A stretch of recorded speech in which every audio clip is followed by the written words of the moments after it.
Welcome back to 4K Tech. In this video, I'm going to show you how to factory reset this Onkyo AV receiver, model number B-TX-SR393. First thing you want to do, the receiver could be on, you just want to hold the CBL and SAT button. At the same time, you will press the power button. Once you see clear, it'll reset. Hit power again.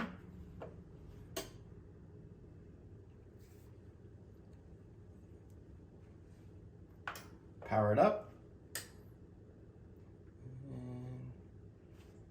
Initial setup. Now, in this part, as soon as you do the initial setup, you'll have to have your screen here, obviously your TV, and just go through your prompts here, and that'll get you right back to factory reset. I hope this helped. Please subscribe, leave a comment. Thanks.